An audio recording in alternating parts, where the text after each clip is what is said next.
Hola a todas y todos. Tengan una cordial bienvenida a este encuentro virtual internacional sobre violencia de género, miradas comparadas. Este es el primero de 3 módulos. Los otros van a ser los días jueves de las próximas semanas, jueves 18 y jueves 25. Este evento es organizado por la Universidad Autónoma de Chile desde su Oficina de Inclusión y Equidad de Género y la Facultad de Ciencias Sociales y Humanidades, sede Temuco, en conjunto con Corporación Restaura. Hoy tengo el agrado de tener una invitada sumamente importante. Ella se llama Ninoska Durán, es abogada, máster en Ciencias de la Familia, académica y experta en Derechos Humanos. Fue directora nacional de la niñez del Ministerio de Justicia del Estado Plurinacional de Bolivia, actualmente directora ejecutiva de Abogados del Niño, firma legal internacional.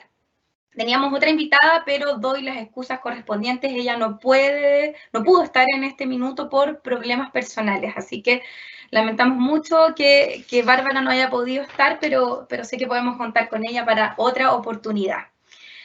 La charla del día de hoy se trata sobre la violencia de género desde el derecho internacional. Y para eso vamos a tener 50 minutos de conversación con Ninoska, para que luego podamos pasar a 30 minutos en donde podremos ir respondiendo las preguntas de las personas que se encuentran en este minuto a través de la aplicación. Antes de dar inicio a la conversación, indicar que, si bien es cierto, esta conversación se va a dar, ¿no es cierto? No se va a dar con Bárbara, vamos a realizarlo también de la misma forma que lo íbamos a hacer como si estuviera ella, ¿no es cierto? Hola, Ninoska, ¿ya estás? Te veo ahí. Activa tu micrófono. Ninoska, ¿me escuchas? Hola, Ninoska, ¿cómo estás? Qué gusto, Ignacia, un gusto poder estar a través de este encuentro virtual. Si me permites, quiero agradecer de manera especial a Restaura Corporación y a la Universidad Autónoma de Chile, específicamente a la Oficina de Inclusión y Equidad de Género, porque considero que estos espacios, y principalmente si compartimos a través de la experiencia de cada uno de nuestros países, tienen un fin importante, que es no solo el académico, sino poner en una agenda importante algo que para nosotros es fundamental, la violencia de género, pero también la equidad de género. Así que muchísimas gracias, Ignacia, y un gusto poder estar compartiendo este espacio contigo. Nosotros también estamos muy agradecidos de que puedas participar hoy día en este encuentro virtual internacional. Ninoska, para comenzar a hablar sobre la temática, ¿no es cierto?, de la violencia de género desde el derecho internacional, me gustaría saber tu opinión respecto de que si la violencia de género en el ámbito doméstico efectivamente es una cuestión de derechos humanos. Eso muchas veces se discute. ¿Cuál es tu opinión respecto de ese tema? Sí, me parece importante que iniciemos esta conversa a partir del planteamiento que tú haces, porque definitivamente creo que hablar de la violencia contra la mujer es hablar de un sentido protagónico desde la protección de los derechos humanos. Considero importante que entender que, a ver, todo el mundo, desde lo doctrinal hasta lo legislativo, pero también lo académico, entendemos perfectamente que la violencia de género se da a partir de una asimetría dentro de una relación de poder y por tanto también un ejercicio de dominación que se construye sea por prácticas nocivas culturales, sea por situaciones de imaginarios sociales, individuales, colectivos, que hacen y perpetúan la violencia de género. Por tanto, creo y es fundamental que el enfoque de derechos humanos tenga un principal elemento de acción institucional. Creo, y seguro más adelante vamos a hablar, Ignacia, sobre estos elementos culturales nocivos, estas prácticas culturales nocivas que muchas veces hacen que se naturalice la violencia, no solo hacia las mujeres adultas, sino también a las niñas y las adolescentes. Y si vamos más allá, quizás incluso a la pluralidad de las mujeres, en tanto también como mujeres, como en el sentido, en el ser de ser mujeres, entendemos también que hay una pluralidad del campo a la ciudad y también están nuestras hermanas indígenas. Entonces, creo yo que todos estos matices que hacen a la pluralidad de las mujeres siempre han estado circunscritas a este elemento androcéntrico en que el hombre es el que lidera los procesos económicos, culturales, políticos y de participación. Y por tanto, considero que la violencia contra la mujer definitivamente tiene que ser abordada desde un enfoque de derechos humanos, un multilateralismo también a partir de este enfoque que como región tenemos que trabajar y que de alguna manera también tiene que estar presente el enfoque comunitario, específicamente en relación a nuestras hermanas de los pueblos indígenas. Perfecto. Ninoska, qué interesante lo que comentas, sobre todo el énfasis que también tú le das, también por lo que tú haces y por la labor que tú has desarrollado, al hecho de que efectivamente la violencia de género es violencia que sufren las niñas y los adolescentes.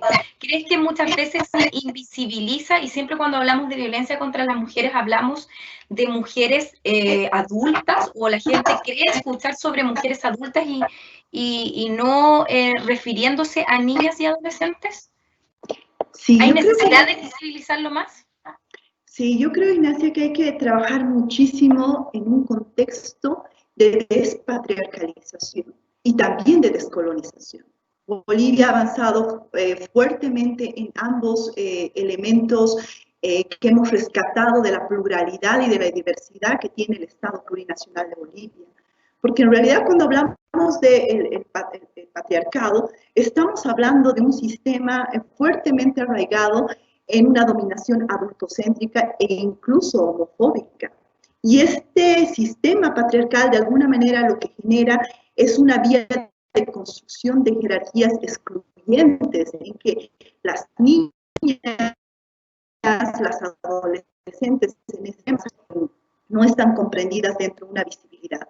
Entonces, me parece importante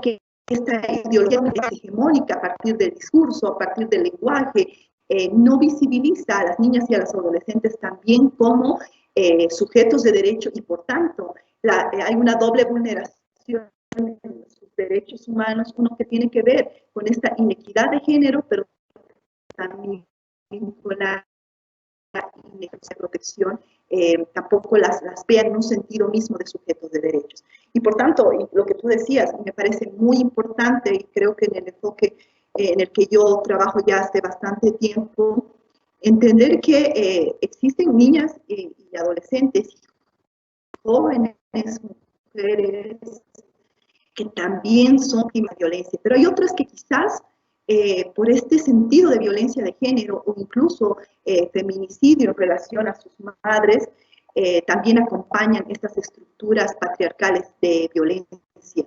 Y lastimosamente creo que estas víctimas no las vemos o erróneamente las denominamos como víctimas indirectas, cuando esa niña, ese niño, ese adolescente, incluso en un contexto de género masculino, son parte de la violencia sistémica intrafamiliar y que por tanto hay una afectación directa también a ellos. Yo creo que los contextos, principalmente, y me voy a referir a mi país, de protección han trabajado legislaciones especializadas tanto para la protección de niñas o para de niños, niñas y adolescentes y también de mujeres, pero esto ha hecho de alguna manera que separemos los sistemas y que no exista un enfoque familiar sistémico en la intervención y que por tanto si hay una niña o hay una mujer adulta, la madre de esta niña, en contextos de repente de afectación distinta a una violencia, no se genere una intervención sociojurídica, psicológica,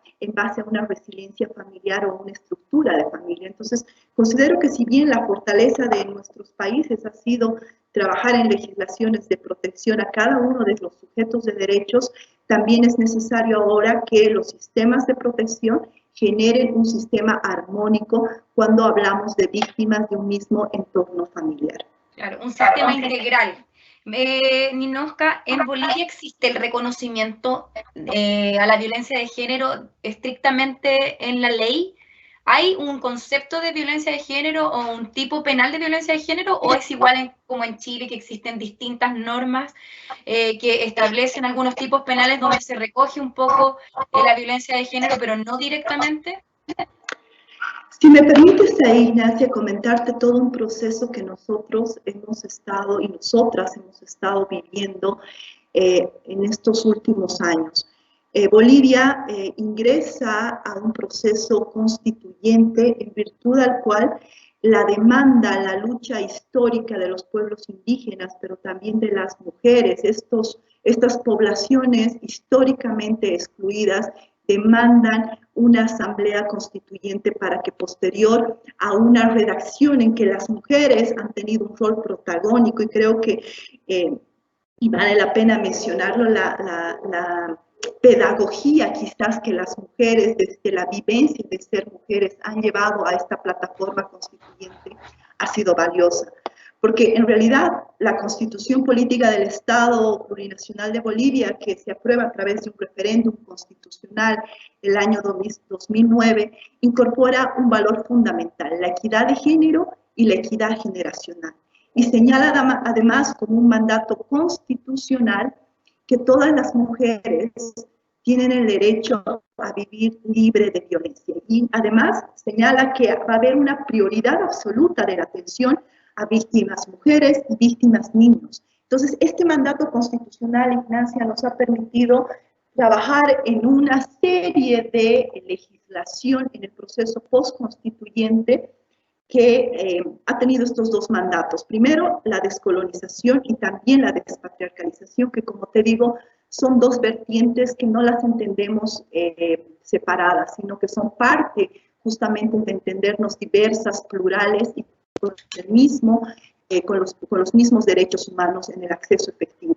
Y específicamente, y por eso te quería contar en relación a nuestra Constitución, que ha llevado a partir de la promesa de equidad, quizás, si me permites, no sé, romantizar en el tema, pero sí ha sido una promesa de equidad en torno a la organización de las mujeres, a los movimientos sociales, también a mujeres excluidas, porque no necesariamente eran las mujeres de contextos urbanos, sino las mujeres de movimientos sociales, de movimientos indígenas, originarios, campesinos, que han llegado a la Asamblea Constituyente, llevando también esta pluralidad de entender el ser mujer.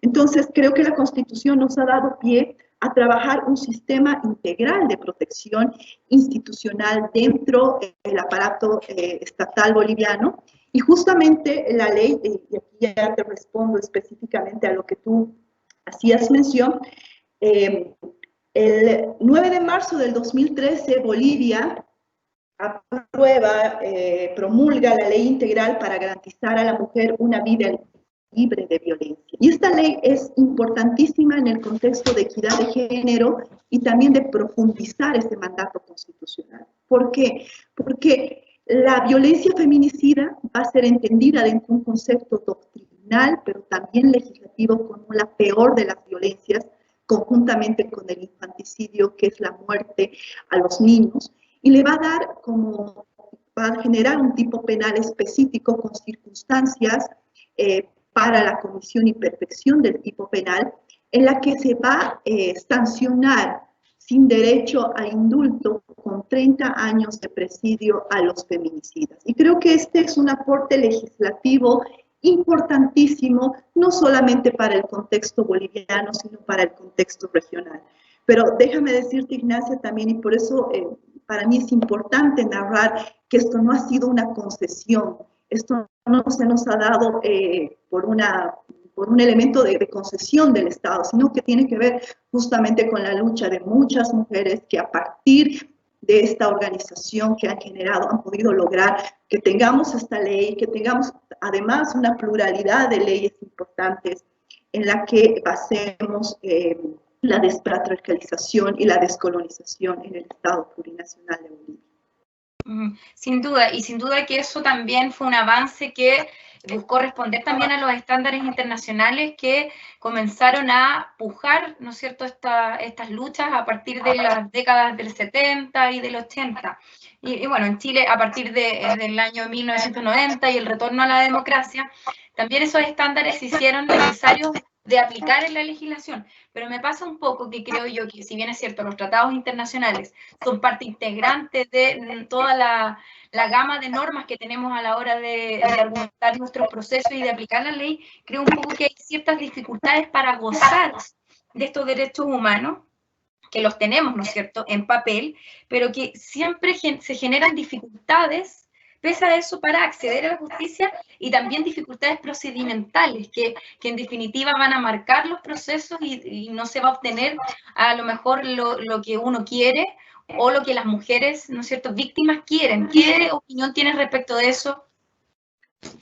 Sí, estoy perfectamente de acuerdo. Yo creo que, por ejemplo, en el caso boliviano tenemos un importante marco normativo, pero la efectivización del derecho es un asunto de inversión pública, ¿no? Las leyes por sí solas no cambian la vida de la gente, y creo que esa es una premisa fundamental. Denunciarla, enunciarla y de denunciarla también, porque muchas veces pasa, Bolivia recientemente, en ocasión de la coyuntura de la pandemia, y creo que esto no es un tema específicamente boliviano, sino en el contexto de la región y a nivel incluso de otros continentes, ha explosionado la violencia en el confinamiento. Y la violencia sexual y la violencia extrema como el feminicidio y el infanticidio también. Entonces eso nos hace pensar lo que tú decías. Si bien hay estándares internacionales importantes y que han permitido lograr esta consolidación de marcos normativos en nuestros países, la norma es una fortaleza, pero no lo es todo, ¿no? Entonces creo que también es importante entender que Bolivia, por ejemplo, asume los tratados y convenios internacionales en el marco de la Constitución dentro del bloque de constitucionalidad, y por tanto se aplican con preferencia también. Eso es un gran logro normativo, y quienes venimos del área de derechos humanos y de la parte jurídica sabemos que lo es. Pero sabemos también que se requiere un esfuerzo adicional para que las leyes se puedan cumplir. Entonces aquí creo que hay otro elemento que me parece fundamental, Ignacia, aunque quizás no tenga que ver con el objetivo mismo de la conversa del día de hoy, pero tiene que ver con la participación de las mujeres en espacios de decisión. Que las mujeres dejemos de ser simbólicamente partícipes de procesos, sino protagónicamente partícipes. Y Bolivia también en esta rama de leyes que tiene, ha logrado tener una ley de participación política en relación a paridad. Y creo que esto es importante porque en la medida que las mujeres estemos ausentes de los espacios de decisión, no vamos a poder tener leyes que funcionan, porque las leyes tienen que venir acompañadas de inversión pública, tienen que fortalecerse los sistemas de protección, los servicios sociales de protección.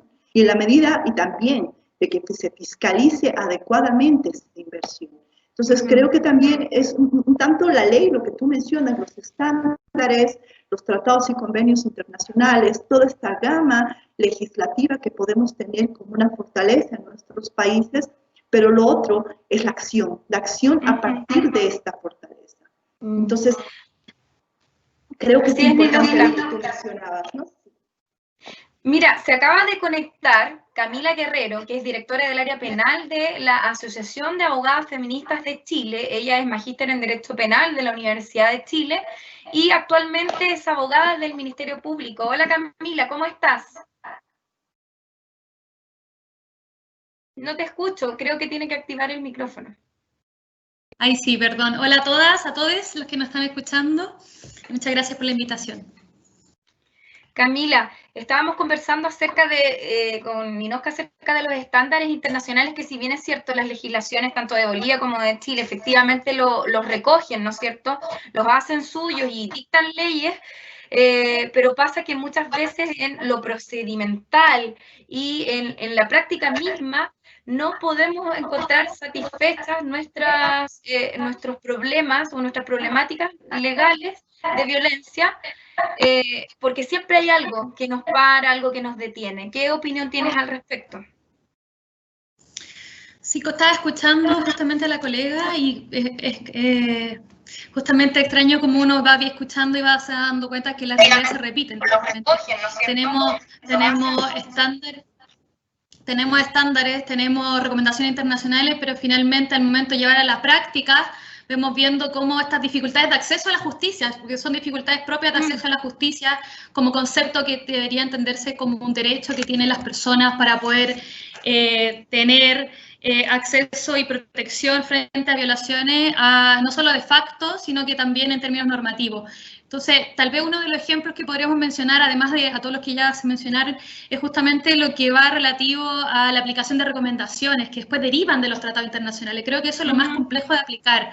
Y eso es lo más complejo también de que los operadores de justicia, no solo los tribunales, no solo el órgano persecutor o la defensoría, sino que también los operadores mismos, la persona que recibe la denuncia, esa falta de capacitación que muchas veces existe, o también muchas veces los estereotipos que permean justamente a los operadores de justicia al momento de aplicar la ley. Y ahí podemos irnos explayando en la conversación, pero ahí también inciden también estos mecanismos de control social que se pueden ver informales, ¿cierto? Que van ligados muy a los estereotipos de las personas que se vinculan con el sistema de justicia en general, no solo el penal, sino que el sistema de justicia, y ahí es donde también vamos viendo que finalmente las personas no ven tangibles estos derechos humanos que vemos en estos tratados internacionales y difundidos, no los ven tangibles.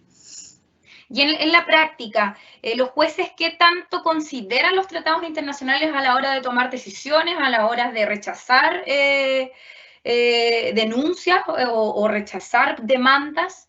¿Es algo que podamos nosotros encontrar en las sentencias como para después ir avanzando hacia otras instancias cuando no hay aplicación?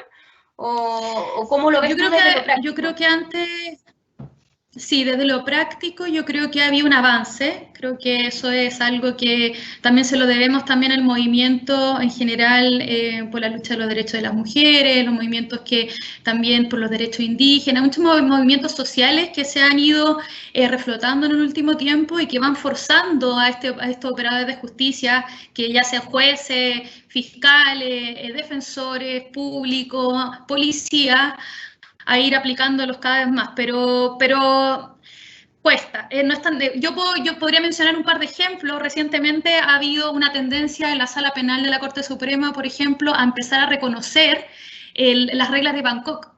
Que las reglas de Bangkok, si bien derivan, son recomendaciones internacionales para las mujeres privadas de libertad, sobre todo en el contexto actual, en el contexto de COVID, que no habían sido aplicadas, no habían sido muy mencionadas, y ahora poco a poco uno va viendo una cierta evolución. Por supuesto que falta mucho, desde ABOFEM, desde la Asociación de Abogadas Feministas, se ha estado impulsando a través de distintos recursos también para ir justamente contribuyendo a todas las organizaciones que también día a día luchan porque cada vez los estándares internacionales se vayan incorporando por los jueces, porque finalmente para que los jueces pronuncien y apliquen estándares en los casos que conocen es porque los intervinientes también los tienen que haber levantado. Entonces también es un trabajo, yo creo que del sistema en su conjunto.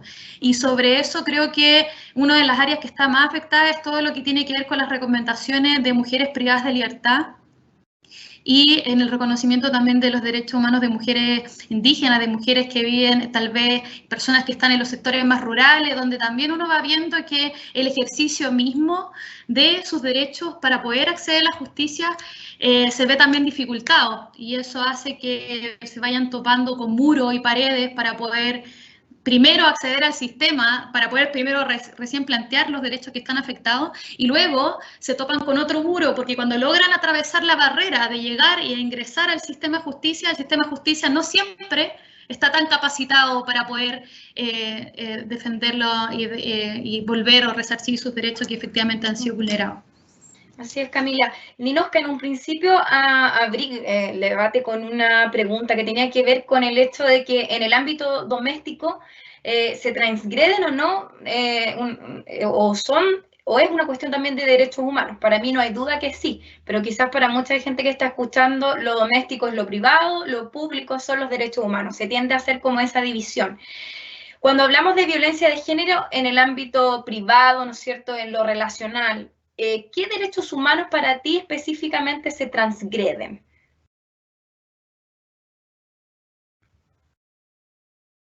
¿Se escucha? Creo que Ninosca no me escucha. Bien, ahora sí me escuchan. Sí, sí, te escuchamos. Bien, gracias Ignacia y bueno, un saludo también Camila, qué gusto poder compartir este espacio contigo.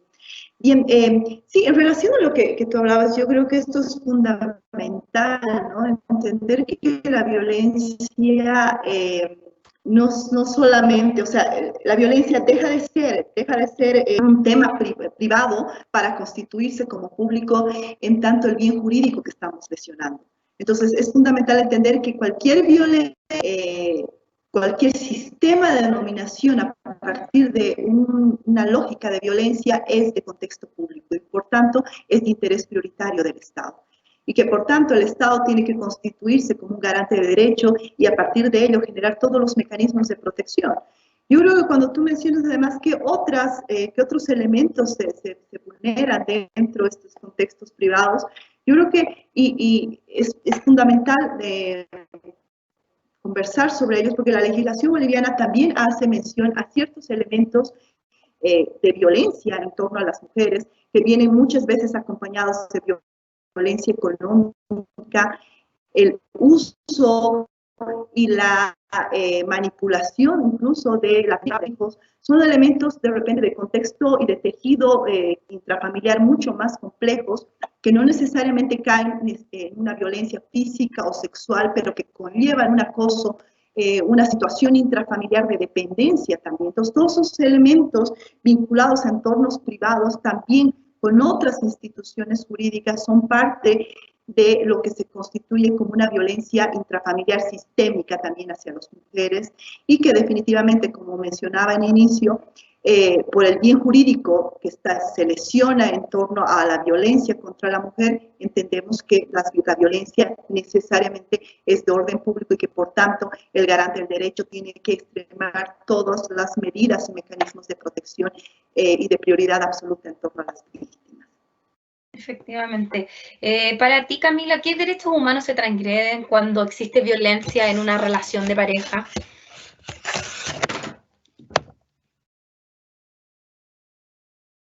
No escucho.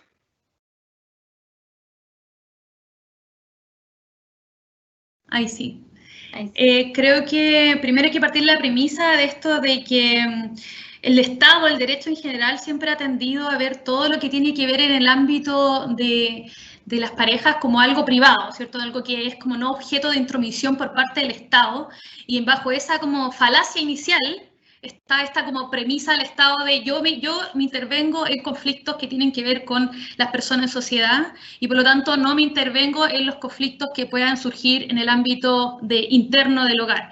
Y eso es una doble falacia porque como dicen algunas criminólogas, por ejemplo, desde el punto de vista como las criminologías críticas, hablan que eso es una falacia doble porque por un lado parte el Estado de la idea de que uno, existe paz en ese entorno privado, paz que no amerita que el Estado amerite protección de un tipo con una especie de protección reforzada.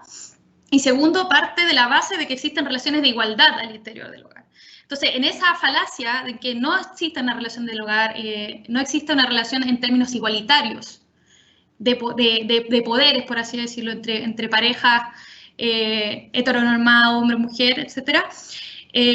Los derechos que justamente se vulneran donde el Estado ignora que en ese tipo de relaciones puedan sufrirse algún tipo de violencia y que existe un tipo de violencia sistemática y cuando el Estado ignora que ese tipo de violencia es igual al delito de lesiones, es igual si existen agresiones es igual al delito de lesiones, si existen homicidios es igual al delito de parricidio normal y solo en determinadas ocasiones femicidio, es una forma en que el Estado violenta los derechos humanos de las mujeres de efectivamente sentirse protegidos y avalados por el mismo. Entonces, y creo que justamente a lo que atañen en los movimientos feministas cuando tratamos justamente de recurrir a la última ratio, al criticar el derecho penal, pero además recurrimos a él frente a que a lo menos se haga cargo de las situaciones más graves que afectan a la mujer y como bien señala acá existen, no es solamente la violencia física, sino que hay distintos tipos de violencia que el Estado tiene que hacerse cargo a raíz de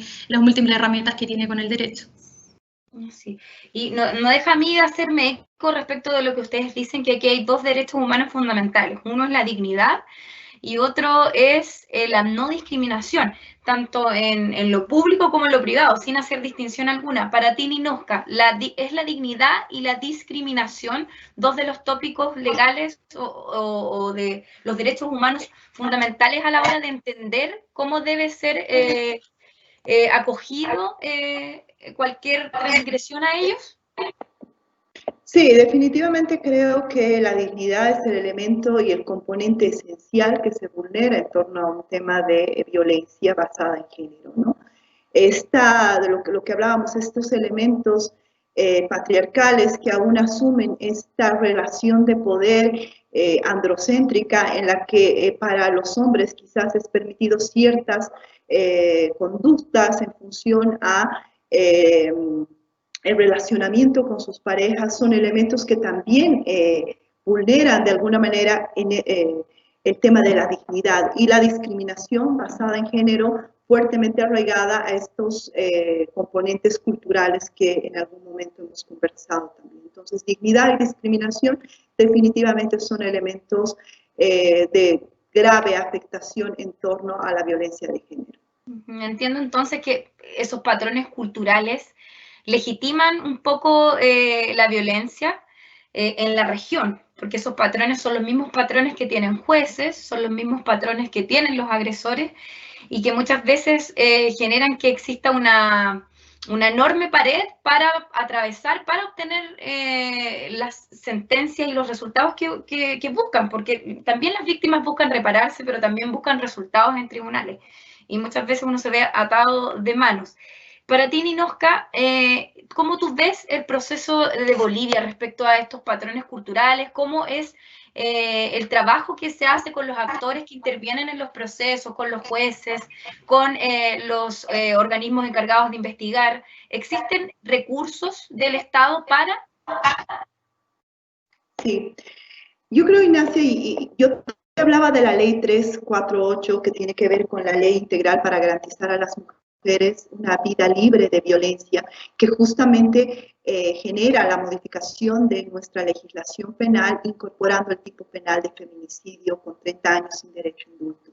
Pero esta ley ha sido resultado previamente de ver estos componentes culturales y sociales que estaban fuertemente arraigados en el sistema de la administración de justicia y muchas veces amparados en un vacío jurídico o en una insuficiencia de norma que hasta el 2012 tenía Bolivia. Antes de que se genere esta modificación, el defensor del pueblo, la Defensoría del Pueblo, saca un informe defensorial que justamente tiene que ver con el resultado de la modificación de nuestra legislación penal. Y esto justamente, este informe defensorial señalaba, por ejemplo, que la administración de justicia, en el caso de muerte violenta en mujeres, que en muchos casos debería ser desde la investigación a la imputación y la acusación, formulado como asesinato, porque en ese momento no existía la figura penal del feminicidio, muchas veces se tipificaba como homicidio por emoción violenta.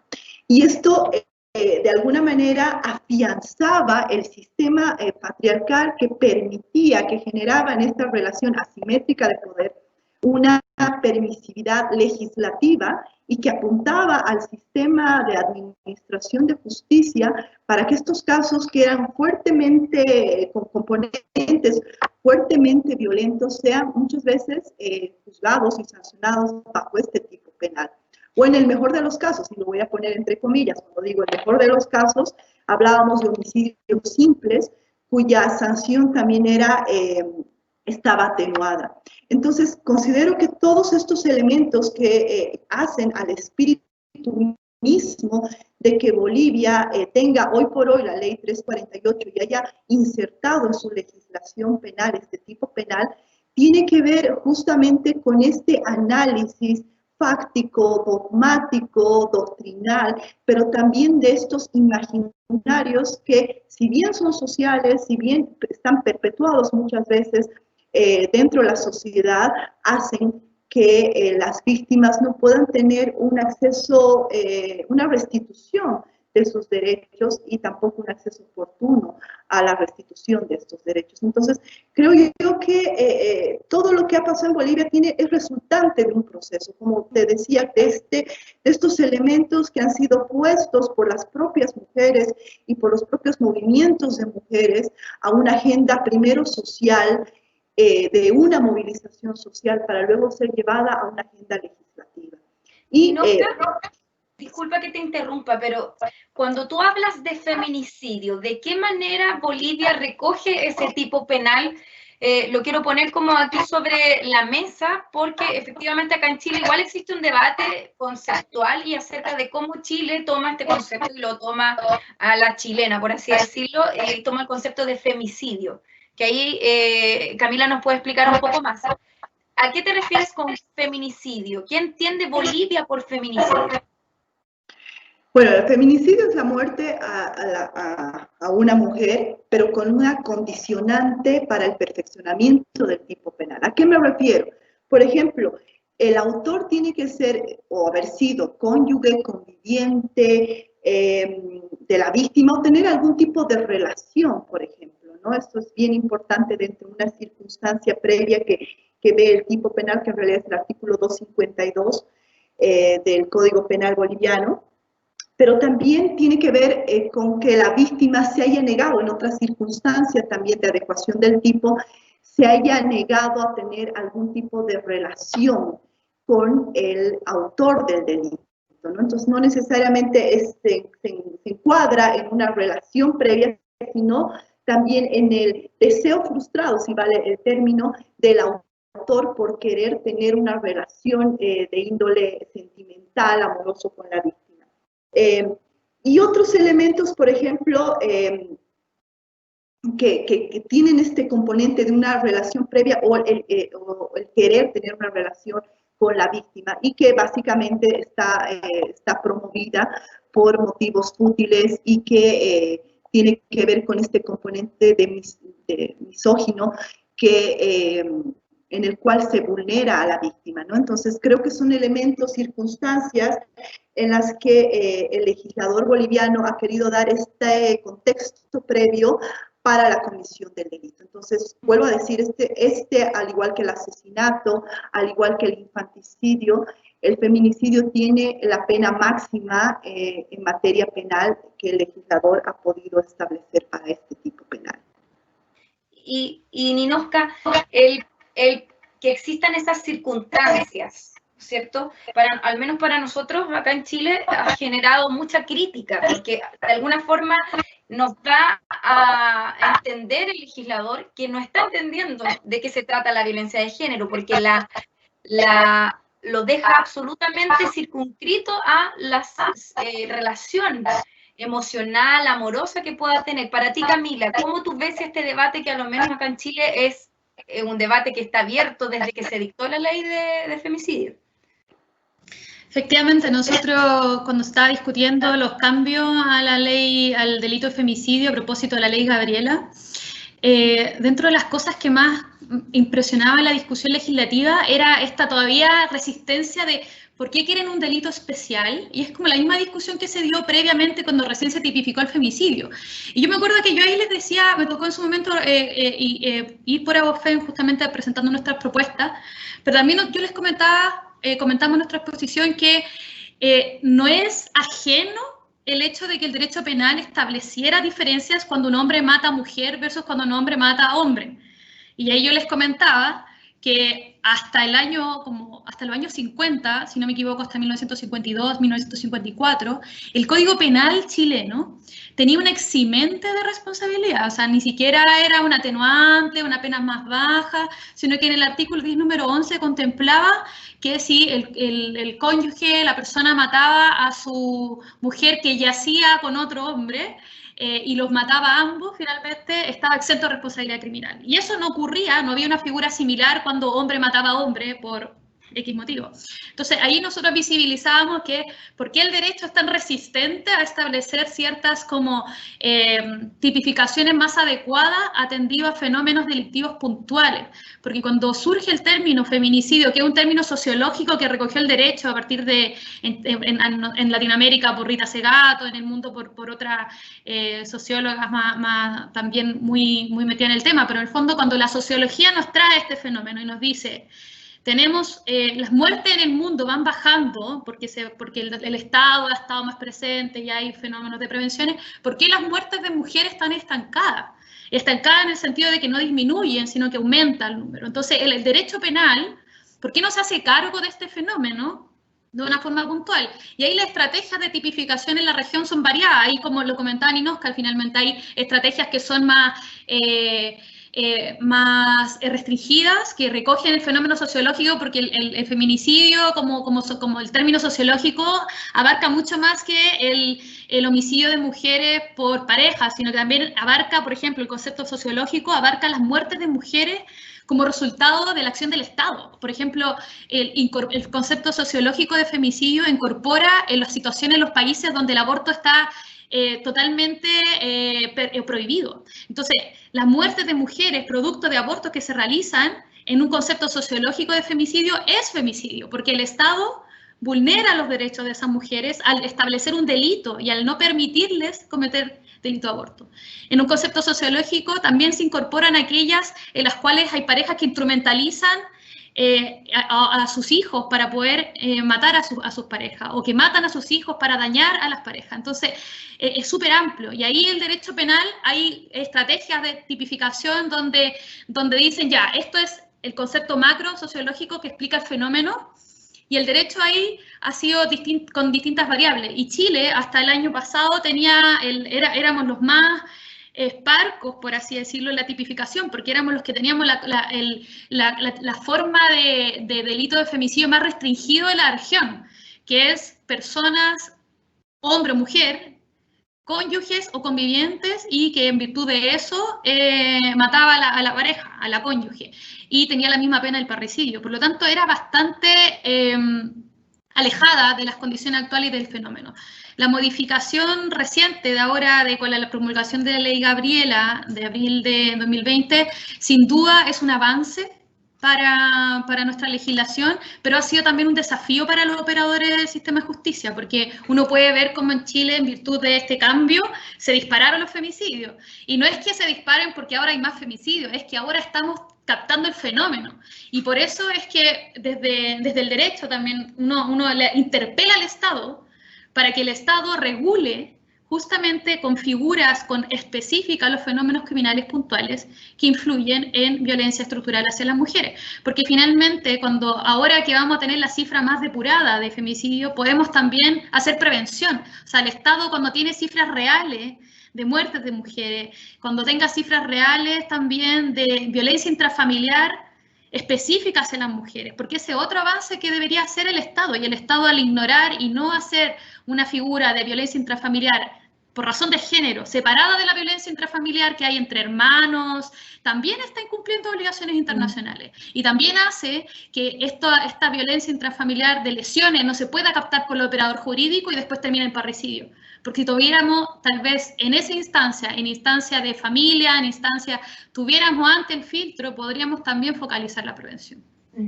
Hay problemas siempre, al parecer, con la conceptualización de la norma.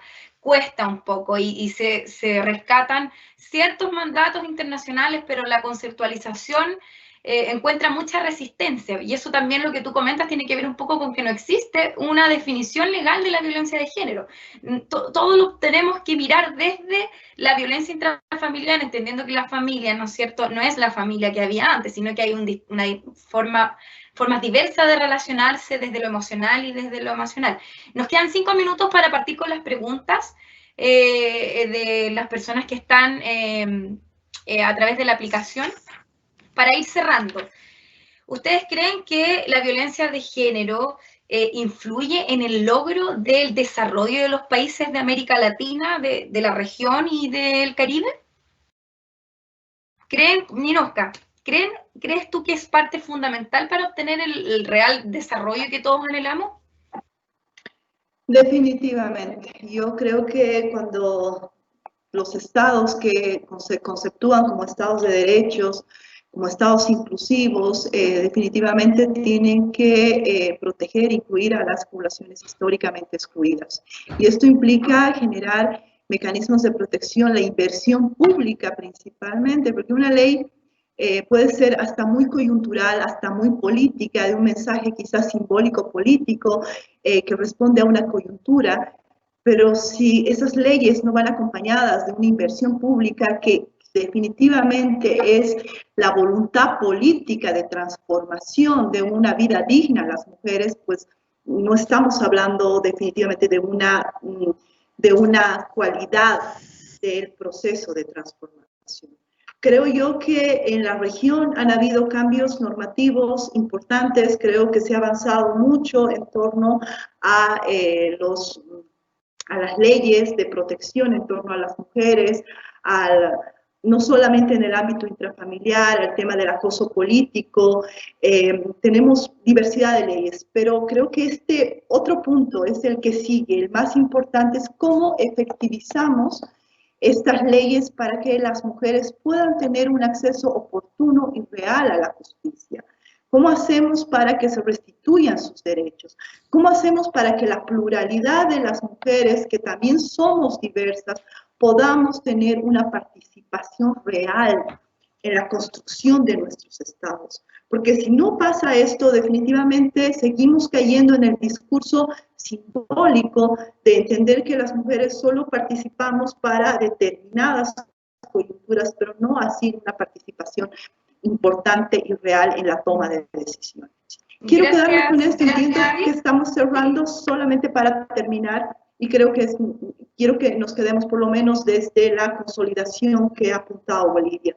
Para Bolivia y creo que para el Estado Plurinacional de Bolivia, hablar de despatriarcalización y de la lucha contra la violencia a las mujeres es también hablar de descolonización. Ambos sistemas de opresión ideológicos que por mucho tiempo han sufrido nuestros pueblos y creo que es bien importante. Y ahí yo sumaría desde ya un acercamiento a lo que yo vengo haciendo mucho tiempo, el sistema adultocéntrico también que genera opresión a las niñas y a las adolescentes. Ya, tenemos varias preguntas de las personas que están conectadas a esta hora. Tengo una pregunta que es para ambas. ¿Cómo podemos trabajar en Bolivia y en Chile con algunas mujeres que deciden retornar con sus agresores? Qué interesante, porque esto también genera, ¿no es cierto?, debate cuando la mujer decide no persistir con la denuncia o decide no denunciar. Para ti, Camila. Yo creo que es una... Estoy con micrófono... no estoy con micrófono prendido. Sí. Sí, yo creo que lo fundamental en estos momentos es fortalecer el sistema de medidas cautelares. Yo creo que el Estado tiene que hacer una inyección presupuestaria importante en los casos en que, si es que efectivamente estamos también en una hipótesis en las cuales son mujeres que denuncian y luego se retractan o les cuesta salir de la lógica del círculo de violencia. Yo creo que el Estado tiene que fortalecer los mecanismos de acompañamiento para los casos de mujeres que hayan hecho denuncia y se hayan acercado al sistema y que de esta manera no exista como una sensación de que porque la persona se desistió, la persona se alejó del sistema, ya existía de por sí una denuncia falsa o un hecho que no revisten de gravedad. Yo creo que un primer paso para hacer eso es justamente una inyección pública estatal para mecanismos de acompañamiento y un fortalecimiento de las medidas de protección y que estas medidas también no sean invasivas para las mujeres también, para que no sea tampoco un modo paternalista, para no infantilizar tampoco a las mujeres víctimas, pero hay que tratar de ubicar y encontrar el punto medio entre no infantilizarlas, no ser paternalistas, pero tampoco no desprotegerlas absolutamente. Por supuesto, y eso también tiene que ver, yo creo, con fortalecer también, porque no, la prevención. Ahí yo creo que también hay que poner énfasis en poder educar a todos, ¿no es cierto?, respecto de cómo deben ser las relaciones, cómo son sanas las relaciones, y que es en definitiva lo que nos hace bien, también respaldar a las mujeres en cuanto a el poder. Muchas veces las mujeres vuelven por necesidad, y bien ahora con una pandemia vamos a ver quizás mucho de eso, entonces también hay que fortalecer la incorporación de esta mujer a una nueva vida. Para ti, Ninosca, sobre ese punto, ¿cómo trabaja Bolivia con las mujeres que deciden retornar a relaciones que no les hacen bien? Bien. O con las cuales ya tienen conflictos en tribunales. Sí, yo creo que este es un tema y coincido plenamente con lo que decía Camila. Yo creo que la primera intervención, la primera respuesta del sistema de protección es clave. En la medida que la mujer decide denunciar, que sabemos que por todo el contexto de violencia sistémica, dar este primer paso no es necesariamente el más fácil, pero cuando una vez decide la mujer solicitar la tutela efectiva del Estado, esta primera intervención tiene que tener una correlación de respuesta inmediata e integral. Porque si la mujer de alguna manera no se siente acompañada por un sistema amigable y un sistema que permita además ser integral en todo el contexto de violencia que puede estar sufriendo, me refiero a un abordaje psicológico, social, el tema de los niños, el tema de albergues transitorios, porque muchas veces el quedarse o el volver con los agresores implica justamente esta violencia económica y la no posibilidad de manutención de sus propios hijos. Si no se genera un tejido institucional idóneo para que dé respuesta como primera intervención a las víctimas, es muy probable que las víctimas vuelvan con sus agresores. Entonces, comparto con lo que decía Camila, considero que la primera intervención, la primera respuesta del sistema de protección tiene que ser efectiva a efectos de que no vuelva la víctima con el agresor.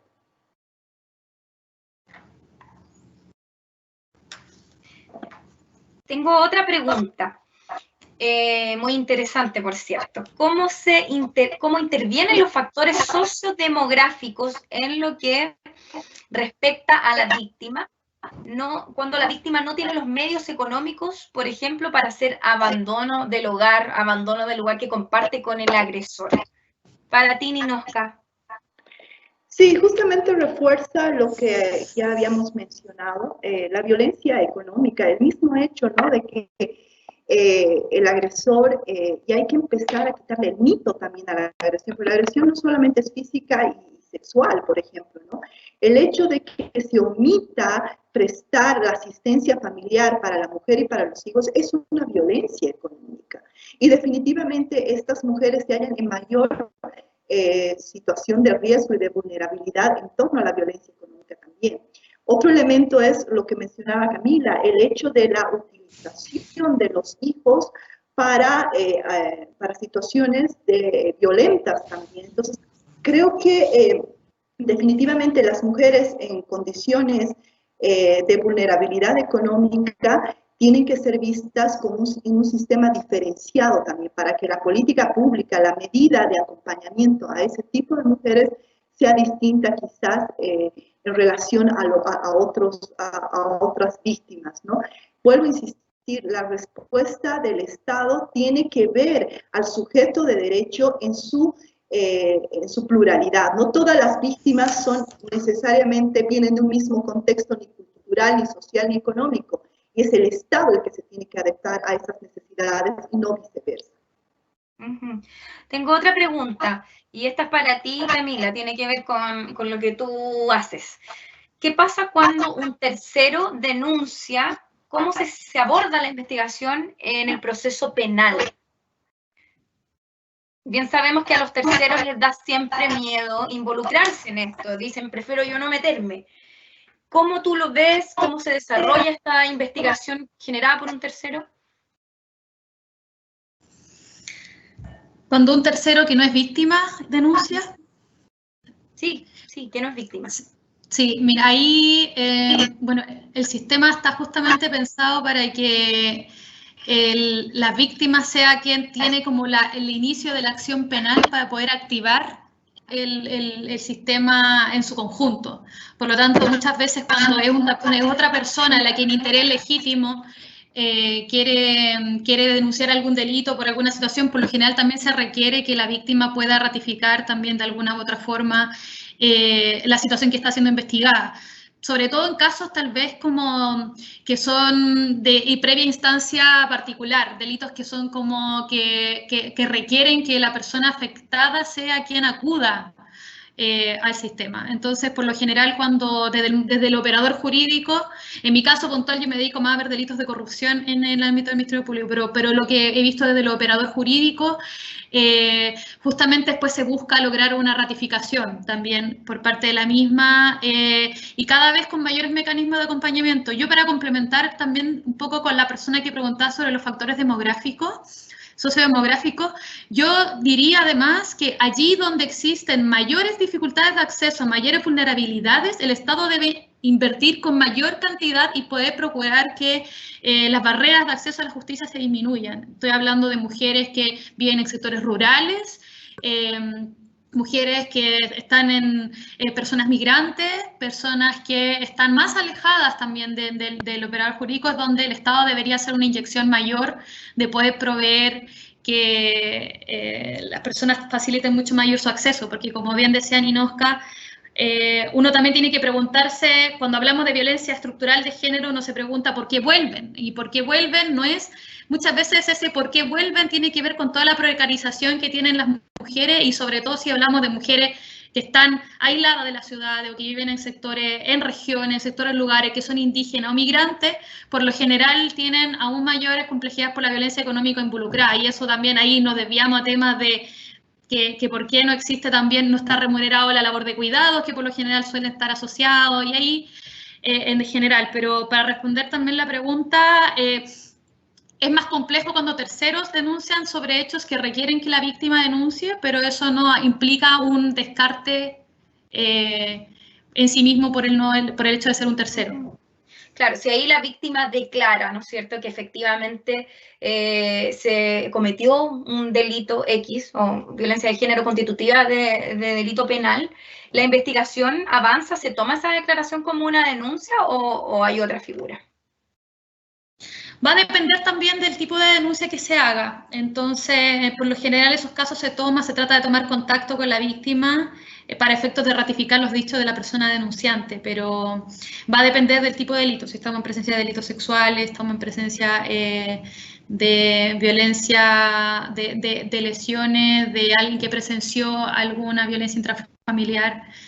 Pero ahí es donde de nuevo entramos con los operadores jurídicos, porque yo te podría responder desde el deber ser y probablemente personas que podemos llenarnos de casos en donde uno va a ir viendo las distintas realidades también en que los operadores jurídicos también aplican la ley y reciben también este tipo de denuncias. En el deber ser, por supuesto que hay operadores y hay lugares donde esto sigue su curso y se busca la ratificación. En otros momentos se espera que la víctima sea quien haga la denuncia por sí misma.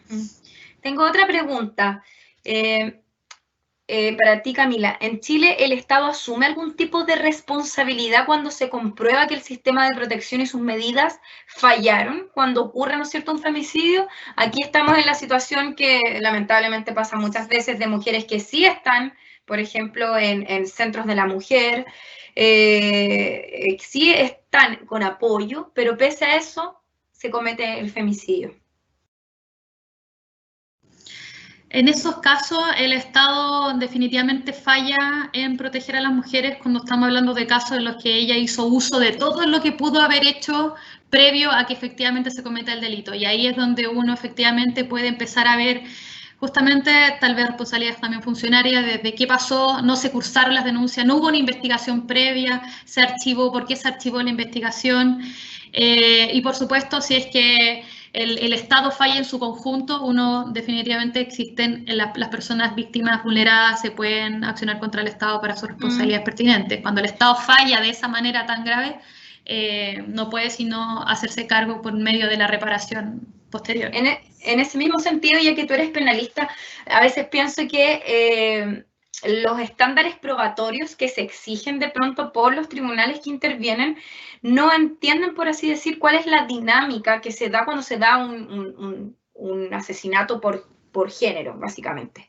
¿Tú crees que esos estándares probatorios debieran modificarse, debieran ser distintos para poder encontrar una solución y una sentencia que realmente nos satisfaga?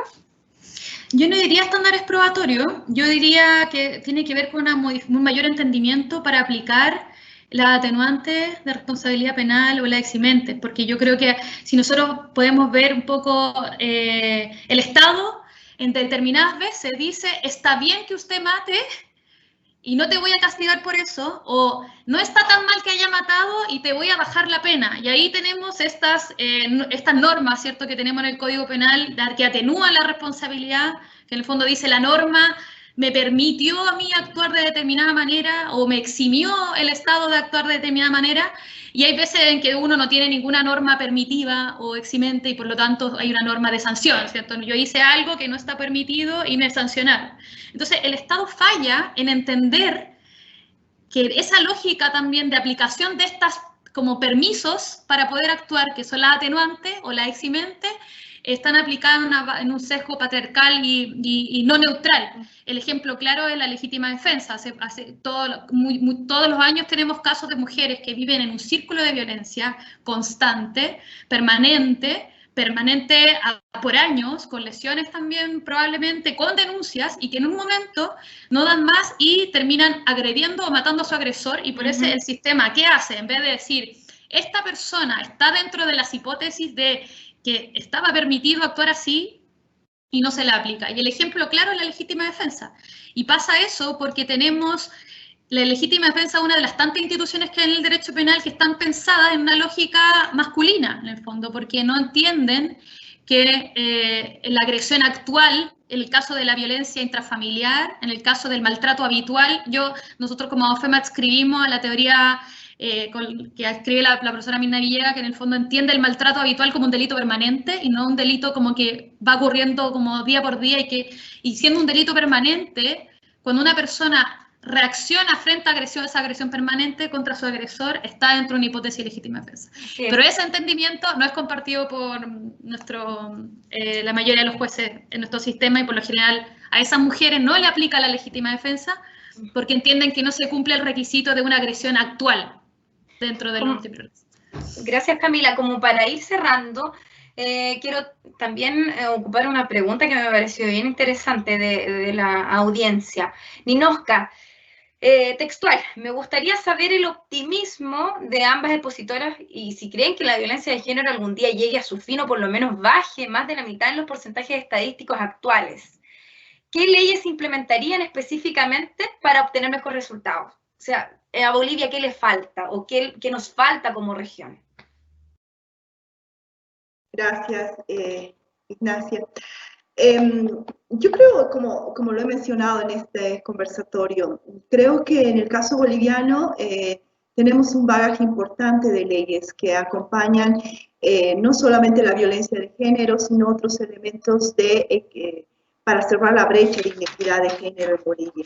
No obstante, creo que ha llegado el tiempo de la acción. No necesariamente, y vuelvo a decirlo, las leyes cambian la vida de la gente. Lo hemos visto, tenemos una ley de feminicidio en Bolivia desde el 2013 y los feminicidios tenemos una tasa alta de feminicidios en el contexto regional. Y esto de repente también tiene que ver mucho con este empoderamiento y sensibilización ahora de las mujeres en torno a sus propios derechos, ¿no? El hecho de que las mujeres ahora se animen a denunciar que puede haber un elemento de esa naturaleza, pero también sabemos que hay estadísticas sombra que no las podemos ver de aquella gente que realmente no llega a denunciar. Y hay que trabajar muchísimo, creo yo, en una corresponsabilidad, Estado, sociedad, comunidad y familias también. Cualquier situación de violencia de género y también generacional tiene que estar acompañada de una acción fuertemente arraigada también en medidas comunitarias, sociales de protección. Si las mujeres entendemos que a partir de de nuestro relacionamiento con otra mujer, podemos empezar a generar redes de protección. Esto de por sí ya es algo importante. Y esta interpelación que también como fuerza viva, como fuerza de mujeres organizadas que tenemos que hacer en tanto al control social, a la fiscalización de recursos, es importante. Entonces, quisiera ser optimista, pero creo que el tema de violencia como tal responde a estas estructuras fuertemente arraigadas en el colonialismo, en el patriarcado, y que todavía nuestras naciones, nuestros estados están caminando a esto. Nosotros en Bolivia, en nuestra ley de reforma educativa, incluso se ha pensado, y está esto dentro de la ley, incluir dentro de la currícula de los niños, de las niñas y los adolescentes en educación primaria y secundaria, elementos de descolonización y despatriarcalización. Y creo que son elementos que acompañan al sistema de protección como tal. Entonces, para cerrar esta pregunta, creo que es un desafío muy grande. Creo que no vamos a poder llegar de repente, y no quiero ser pesimista, sino más bien realista, porque la violencia va a ser parte quizás de nuestras vidas y de nuestras sociedades, pero el tema está cómo hacemos todas, todos y todes para poder ser corresponsables de todos estos, de este fenómeno que se vive en nuestras sociedades. Y para ti, Camila, ¿hay optimismo o no? ¿Cuáles son los últimos desafíos que tiene Abofem respecto de esto, de avanzar hacia una sociedad libre de violencia de género? Hay optimismo, pero yo creo que todavía vamos a pasar por una fase donde, si todo va bien, el Estado debiera primero hacerse cargo de establecer mediante figuras correctas todas las formas de violencia de género que pueden sufrir las mujeres, no solo las mujeres, también las diversidades, ¿cierto? Entonces, cuando eso pase y cuando la recojamos de una manera concreta y más tajantemente, probablemente tengamos la sensación de que incrementó la violencia de género. Cuando eso pase, en realidad no es que incrementó la violencia de género, quiere decir que el Estado por fin está teniendo cifras concretas, oficiales, porque la cifra en sombra la hemos tenido hace mucho tiempo. Entonces, probablemente un poco lo que ya se está viendo con el femicidio, hay un incremento, no es que incrementar los femicidios, el Estado ahora está teniendo cifras que antes no tenía. Entonces, lo que el Estado debería hacer ahora, luego de que tengamos una sensación de que va a incrementar todo porque van a subir las cifras, es que el Estado se haga cargo de esas cifras y empiece a generar, impulsar medidas positivas tendientes a ir equiparando la cancha para las mujeres, y eso se va dando no solamente mediante la tipificación de conductas, que es cuando ya llegamos al extremo, sino que desde las fases iniciales, con cómo nos relacionamos, cómo cambiamos las lógicas de relacionarnos, cómo los hombres también se empiezan a cuestionar sus masculinidades, pero que es un trabajo de ellos, nosotros no les vamos a enseñar a hacerlo, pero cómo los hombres también hacen su parte, cómo el Estado contribuye también a potenciar esa iniciativa, cómo las mujeres poco a poco, el Estado se va haciendo cargo también del trabajo no remunerado relacionado con los cuidados de las mujeres, que eso va a ir disminuyendo también la violencia económica asociada a justamente la dependencia de los hombres. Cuando ese llegue, podemos decir que la violencia de género va a ir disminuyendo, cuando vayamos eliminando las brechas estructurales, que permean actualmente todas las instituciones, y vayamos generando cambios concretos en el futuro. Hay optimismo, pero nos falta mucho todavía por recorrer. Así es, nos falta por delante. Quiero agradecer en el nombre de la Universidad Autónoma de Chile y de Corporación Restaura la participación de Camila Guerrero y de Ninoska Durán, dos tremendas abogadas que hoy día nos aportaron acerca de esta temática, dándole una mirada, por supuesto, comparada y de derecho internacional.